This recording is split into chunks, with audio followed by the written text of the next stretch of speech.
அதுக்கப்புறம் விஜய் மேலே வந்து உங்களுக்கு சால்வ் போடும்போது ஏதாவது பேசினாரு, என்ன சொன்னார்? எனக்கு சால்வை போத்தி கை கொடுத்துட்டு பேசும்போது,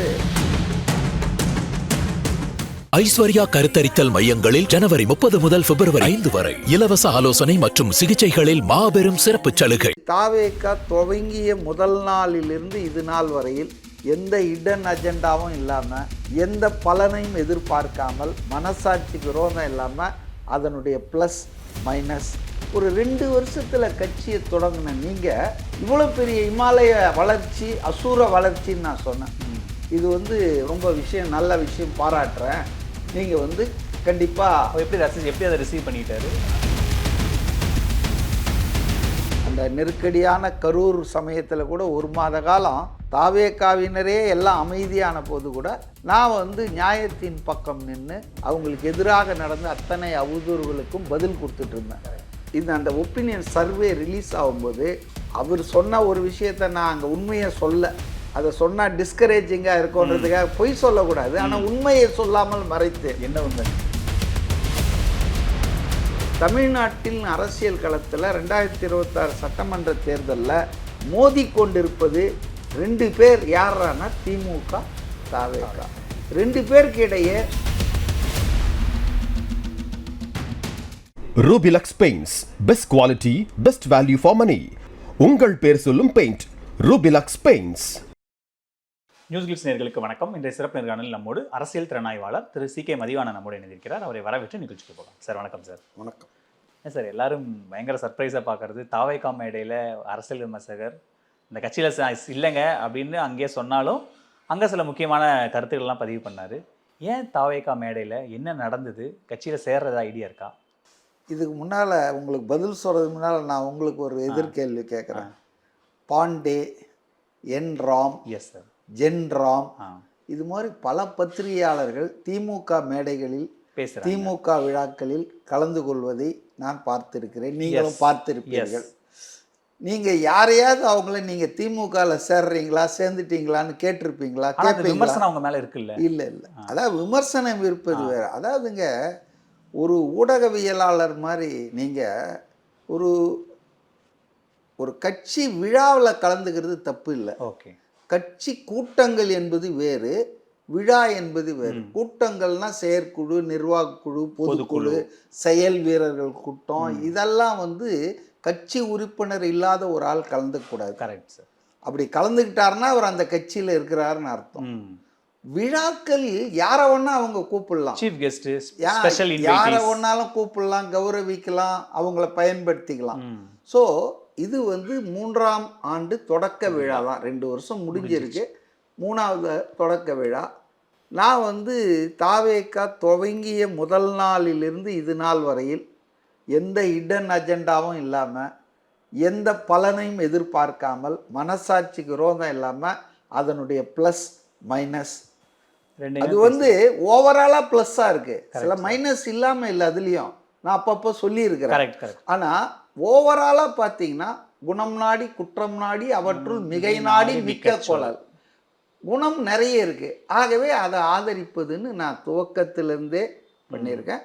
2வது, அதற்கு எதிரான அவதூறுகள், பொய் பிரச்சாரங்கள், நெகட்டிவ் நெரேட்டிவ்ஸ்க்கு ஏராளமான பேர் வேலை செய்கிறாங்க.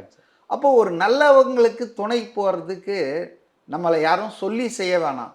அந்த மாதிரி நல்ல விஷயங்களுக்கு நாமே போய் தோள் கொடுப்போம், துணை செய்வோம்ன்ற அடிப்படையில் என்னையே நான் வந்து தயார்படுத்திக்கிட்டு தான் இந்த 2 வருஷமாக இந்த நெருக்கடியான கரூர் சமயத்தில் கூட 1 மாத காலம் தாவேகாவினரே எல்லாம் அமைதியான போது கூட நான் வந்து நியாயத்தின் பக்கம் நின்று அவங்களுக்கு எதிராக நடந்த அத்தனை அவதூறுகளுக்கும் பதில் கொடுத்துட்டு இருந்தேன். Correct sir. அதனால் என்னை பொறுத்தவரையில் இன்றைக்கும் அதே நிலைப்பாடு தான். தவறு செய்தால் அது தாவேகா இருந்தாலும் நான் விமர்சனம் பண்ணுவேன். நம்மளே பண்ணியிருக்கோம். நல்லது நடந்தால் திமுக நல்லது பண்ணால் அதையும் நான் பாராட்டுவேன். நமக்கு வந்து விருப்பு வெறுப்பு இல்லைங்க. ஆன் இஷ்யூ பேசிஸ் அவங்க என்ன செய்கிறாங்கன்றதை பொறுத்து தான் என் ரியாக்ஷன் இருக்கும். அதனால் வந்துங்க, என்னை வந்து அந்த நிகழ்ச்சிக்கு 2-3 நாளைக்கு முன்னால் அந்த கட்சியினுடைய பொதுச் செயலாளர் ஆனந்த் சாரும், அந்த துணை பொதுச் செயலாளர் எனக்கு அறிமுகமான ஒரு நண்பர் தான் ராஜ்மோகன், அவங்க 2 பேரும் என்னை வந்து இந்த மாதிரி ஒரு கருத்தரங்கம் நடத்துகிறோம் சார், நீங்கள் வந்து அதில் ஒரு உரை நிகழ்த்தணும் அப்படின்னாங்க. சரி, நான் ஒத்துக்கிட்டேன். அதில் ஒன்றும் தவறு இருப்பதாக நான் நினைக்கல. ஸோ அது ஒரு பொதுவான ஒரு நிகழ்ச்சி தான். நிறைய பேரை கூப்பிட்ருக்காங்க, நிறைய நிகழ்ச்சிகள் அரேஞ்ச் பண்ணியிருக்காங்க, பாடகர்கள், அப்புறம் வேற தமிழ் பேசுகிற ஒரு அம்மா கூட பேசுனாங்க. அது மாதிரி நிறைய பேர் இருக்காங்கன்னும் போது ஓகே, அதில் ஒன்றும் பிரச்சனை இல்லை அப்படின்னு சொல்லி நான் போனேன். போயிட்டு அந்த அடிப்படையில் தான் நான் வந்து அவங்களுக்கு வாழ்த்து தெரிவித்தேன். ஒரு ஒரு இடத்துக்கு போகிறோம், பிறந்த நாள் கூப்பிட்டாங்கன்னா நம்ம வாழ்த்து தெரிவிக்கிறோம். நீங்கள் நல்லா வளர்ந்து சிறப்பாக இருக்கணும். அரசியல் கட்சினா இந்தியாவில் வந்து 2 கட்சி தான் 100 வருஷத்தை தாண்டி இருக்கு, காங்கிரஸ் அண்ட் கம்யூனிஸ்ட். நேற்று கூட கம்யூனிஸ்ட் பார்ட்டிக்கு முந்தா நாள் வள்ளுவர் கோட்டத்தில் நூற்றாண்டு நிறைவு முதல்வர்லாம் பங்கெடுத்துட்டு பேசினாங்க. ஸோ அது மாதிரி நீங்கள் வளரணும் அப்படின்ற ஒரு வாழ்த்தை தெரிவிச்சுட்டு அதுக்கப்புறம் என்னுடைய கருத்தை கொஞ்சம் பதிவு பண்ணேன். குறிப்பாக விஜயனுடைய நிதானம் என்பது வந்து என்னை ரொம்ப கவர்ந்த ஒரு விஷயம். அது அவரும் ரசிச்சாரு. ஆமாம், அதாவது இது ரொம்ப ஜாஸ்தியாக இருக்குதோன்னு சந்தேகம் கூட எனக்கு இருக்குது இந்த 51 வயசில் வந்து. ஆனால் அந்த நிதானம் தான் அந்த கட்சிக்கு வந்து வெற்றியை தேடி தரப்போகுதுன்றதுல எனக்கு ஆழமான நம்பிக்கை உண்டு. ஏன்னா அரசியலில் வந்து நிதானம் இழப்பவர்கள் அதிகம், ப்ரொவோகேட் பண்ண உடனே பாயிறவங்க அதிகம்.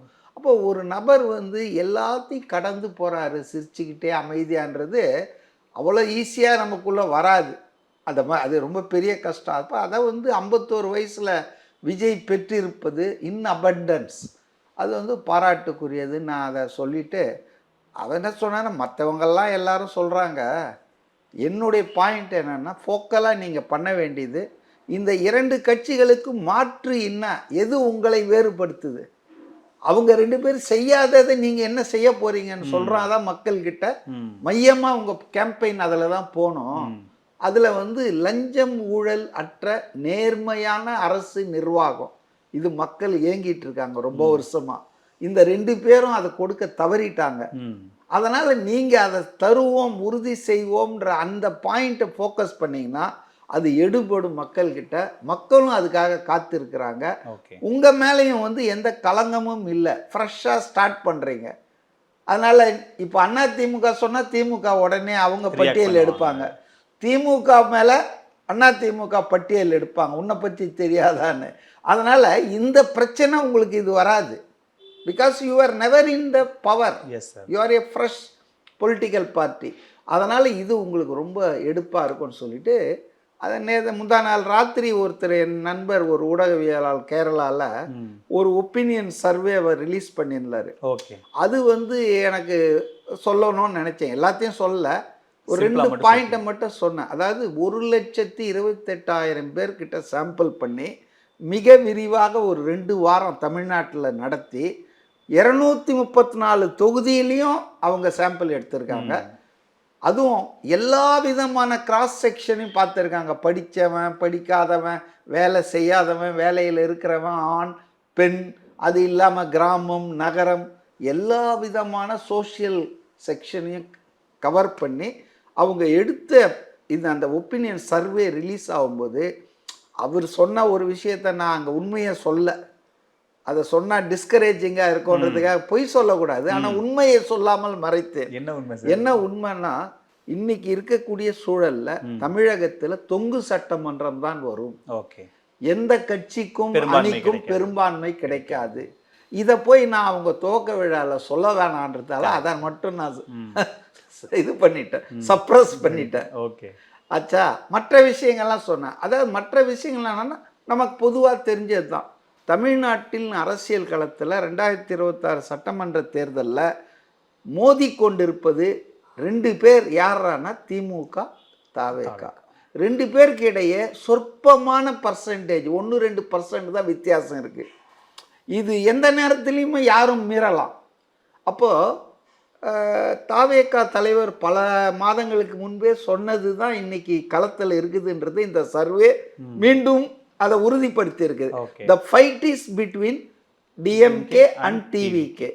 அப்போது இந்த பாஜக அதிமுக அந்த அணியினுடைய நிலைமை என்னன்னு பார்த்தீங்கன்னா 3வது இடத்துல அது வருது. ஆனால் வெறும் 3வதுன்னு சொன்னால் சரியானது, ஏன்னா டிஸ்டன்ட் தேர்டு. இப்போ முதலுக்கும் ரெண்டாவதுக்கும் சில 1% 2% வித்தியாசம் இருக்குது. ஆனால் ரெண்டாவதுக்கும் மூணாவதுக்கும் 10-15% இருக்குது. ஸோ இதை வெறும் மூணாவதுன்னா மிஸ்லீடிங்காக இருக்கும். ஓகே. Distant third. ஓகே. அப்போ இந்த பாயிண்ட்டை நான் சொன்னேன். உங்களுக்குள்ள போட்டி இருக்குது. ஒரு 2 வருஷத்தில் கட்சியை தொடங்கின நீங்கள் இவ்வளோ பெரிய இமாலய வளர்ச்சி, அசூர வளர்ச்சின்னு நான் சொன்னேன். இது வந்து ரொம்ப நல்ல விஷயம், பாராட்டுறேன். நீங்கள் வந்து கண்டிப்பாக எப்படி அதை ரிசீவ் பண்ணிட்டாரு? கீழே ரொம்ப பாசிட்டிவாக தான் எல்லாரும் ரொம்ப பாசிட்டிவாக தான் கை தட்டினாங்க நான் பேச. அதுவும் நான் இன்னொரு விஷயம் சொன்னேன். திருமாவளவனை மனசில் வச்சு சொன்னேன். 30 வருஷம் அரசியல் பண்ணுறவங்கெல்லாம் இன்னும் 3% தாண்டலை. சீமான மனசு 16% 16 வருஷமா ஆட்சி நடத்த களமாடிட்டு இருக்கிறவங்க. அந்த வார்த்தையை நான் அவருக்காக பயன்படுத்தினேன். ஏன்னா பேர் சொல்ல வேணாம். அவங்க 8% தாண்டலை. நீங்கள் 2 வருஷத்தில் வந்து தலைவர் விஜய் அவர்களுக்கு 30%க்கு மேலே ஆதரவுன்றது வந்து அன்இமேஜினபிள். அப்போ நீங்கள் இன்னும் முயற்சி பண்ணீங்கன்னா இன்னும் 70-80 நாள் இருக்கு. நீங்கள் தனியாகவே வெற்றி இலக்கை தொடக்கூடிய வாய்ப்பு இருக்கு அப்படின்றது அந்த வாழ்த்து செய்தியில் உற்சாகம் பண்ணோம் இல்லையா, அதை நான் பேசுறேன். அதே நேரத்தில் பொய்யாகவோ அதாவது இட்டு கட்டியோ இல்லாததையோ நான் பேசலை. ரொம்ப கன்வின்சிங்காக தான் அந்த ஸ்பீச்சை முடிச்சிங்க. அதுக்கப்புறம் விஜய் மேலே வந்து உங்களுக்கு சால்வ் பண்ணும்போது இதை பேசினாரு, என்ன சொன்னார்? இல்லை, அவர் என்ன பண்ணாருன்னா, நான் வந்து ஃபஸ்ட்டு என்னை கூப்பிடும்போதே நான் மேடைக்கு வரும்போதே அவர் தான் முன்னால் எல்லாரையும் போல பிளாஸ்டிக் சேரில் தான் அவரும் நிர்வாகிகளோடு உட்காந்துருந்தாரு. நாங்கள் அதை தாண்டி தான் மேடைக்கு போனார். அவரே சேர்லாம் வழியெல்லாம் ஏற்படுத்தினார். என்னை பார்த்து ரொம்ப புன்முறுவல் பண்ணார். ரொம்ப என்னை ரிகக்னைஸ் பண்ணி கையெல்லாம் கொடுத்தாரு, வணக்கம் சொன்னார். நான் அப்போ மேடைக்கு போகிற அவசரத்தில் நான் கை கொடுத்து சிரிச்சிட்டு நானும் போயிட்டேன். ஆனால் மேடையில் நான் பேசின பிறகு, அப்புறம் இன்னொரு பத்திரிகையாளர் பேசின பிறகு அவர் மேடைக்கு வந்து அவர் வந்து எங்கள் 2 பேருக்கும் வந்து சால்வை போத்திட்டு எனக்கு சால்வை போத்தி கை கொடுத்துட்டு பேசும்போது என்ன சொன்னார்னா, நான் உங்கள் ஒரு வீடியோ கூட தவறதில்லை, நான் எல்லாத்தையும் பார்க்குறேன், ரொம்ப யூஸ்ஃபுல்லாக இருக்கு, நல்லா பேசுகிறீங்க, என்னை தொடர்ந்து சப்போர்ட் பண்ணுறீங்க, ரொம்ப தேங்க்ஸ் சார், இந்த சப்போர்ட் தொடரணும் அப்படின்னாரு. நான் சொன்னேன், ஏன் நீங்கள் முதலமைச்சர் ஆகிற வரைக்கும் இதை நான் என் வேலையை நிறுத்த மாட்டேன் அப்படின்னா அவர் சிரிச்சுக்கிட்டாரு. அது அந்த இன்ட்ராக்ஷன் நடந்தது. ரொம்ப அதாவது பாய் நெக்ஸ்ட் டோர்ன்ற மாதிரி உணர்வு தான் எனக்கு. பார்க்கவே முடியாது. ஐயோ, அவர் யாரோடும் பேச மாட்டாரு, அவர் அலுவப்பா இருப்பாரு. எந்த அளவுக்கு கட்டமைச்சாங்கன்னா, அந்த தாவேக்கா நிர்வாகிகளே வந்து அந்த விஜயை பார்க்கறது இந்த மாதிரி பொது மேடைகள்ல தான். புசி ஆனந்த் ஒருத்தர் தான் விஜயை 1-to-1 சந்தித்து இருக்கிறாரு அப்படின்லாம் கதைகள். ஆனால் நான் பார்த்தேன், நான் was so humble and simple. ரொம்ப இதுவாக இருக்கார். அந்த இது கூட பார்த்தீங்கன்னா கொடியேற்றிட்டு அந்த தலைவர்களுக்கெல்லாம் மாலை போட்டு டக்குன்னு வந்துட்டாருங்க. ஒரு செக்யூரிட்டியும் இல்லை, ஒரு பவுன்சரும் இல்லை, ஒய் கேட்டு எதுவுமே கிடையாது. Maybe that is used for conference security பர்பஸ்க்காக பண்ணுவாங்களா. ரொம்ப அப்படியே ஜாலியாக இன்ஃபார்மலாக இருந்தார். நேற்று ரொம்ப ஜோவியல் மூடில் வேற இருந்தார். டான்ஸ் எல்லாம் ஆடினார். அவரே வந்து யாரும் அவர் ஆட சொல்லல, அவரே வந்து ஆடினாரு. ரொம்ப அதாவது அங்கே பார்த்தீங்கன்னா அந்த இளைஞர்கள் பட்டாளம்ன்றது இதாங்க. உள்ள ஒரு 600-700 பேர் இருப்பாங்க. ஆனா அது இன்வைட்டீஸ், அந்த கார்டு இருக்கிறவங்க தான். ஆனா கூப்பிடாமலே வரக்கூடாதுன்னா கூட ஒரு 1000கணக்கான பேர் வெளியே காத்துட்டு இருக்காங்க. கதவெல்லாம் பூட்டியாச்சு. ஸோ பயங்கரமான கூட்டம். நான் போகும்போது அந்த மெயின் ஈசிஆர் ரோட்ல இருந்து உள்ள நுழையிறேன், 2 பக்கமும் அப்படியே கூட்டம் அலமோதுது. போயிட்டு ஏதோ திருவிழா. அதான் ஒருத்தர் ராஜ்மோகன் தான் சொன்னார் நினைக்கிறேன், தைப்பூசம் எங்களுக்கு இன்னைக்கு தான், நேத்தும் தைப்பூசம், தாவேக்காவுக்கு இன்னைக்கும் தைப்பூசம்னு சொன்னார். பயங்கரமான எழுச்சியை என்னால் பார்க்க முடியுது. உற்சாகம் கரை புரண்டு ஓடுதுங்க. ஆண்கள் பெண்கள், அதுவும் பெண்கள்லாம் பார்த்தீங்கன்னா அப்படியே இந்த துண்டை சுற்றிக்கிட்டு அவங்க பண்ண அந்த கரகோஷம், ஆர்ப்பாட்டம், கைத்தட்டல் எல்லாம் வந்து ரொம்ப உற்சாகம் எக்கச்சக்கமாக இருக்கு. விஜய் கிட்ட அந்த உற்சாகம் எப்பவுமே குறைவாக இருக்குங்கிற ஒரு விமர்சனம் இருக்கு. நேற்று அந்த மாதிரிலாம் அவர் எதுவுமே ரியாக்ட் பண்ணலையா? இல்லை, அவர் வந்து காமன் குவாய்ட்டுங்க. அது அவருடைய நிதானம் மட்டும் இல்லை, அவர் வந்து மகிழ்ச்சியையும் அதிகமாக காட்டிக்க மாட்டார்.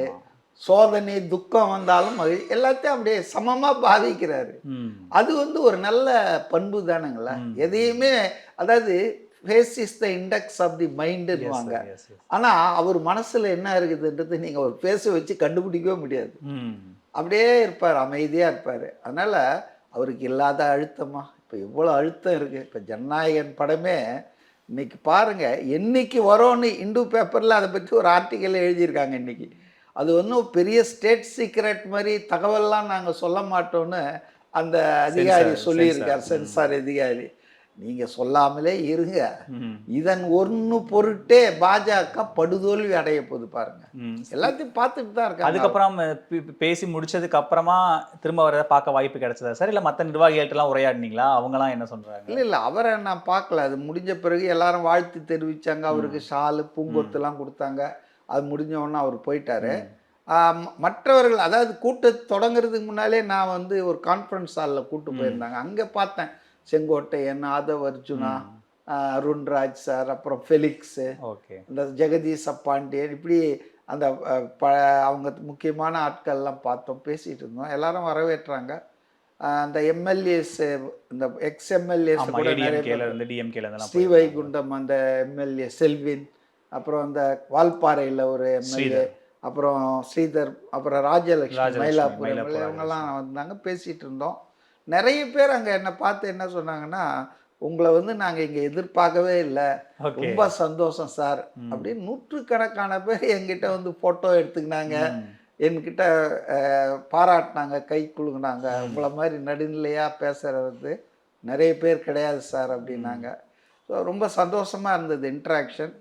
அதுக்கப்புறம் நான் ஒரு நிறைவான ஒரு விழாவாதான், ஒரு திருப்திகரமா இருந்தது. ஐஸ்வர்யா கருத்தரித்தல் மையங்களில் ஜனவரி 30 முதல் பிப்ரவரி 5 வரை இலவச ஆலோசனை மற்றும் சிகிச்சைகளில் மாபெரும் சிறப்பு சலுகை. Rubilux paints, best quality, best value for money. உங்கள் பேர் சொல்லும் பெயிண்ட் ரூபிலக்ஸ் பெயிண்ட்ஸ்.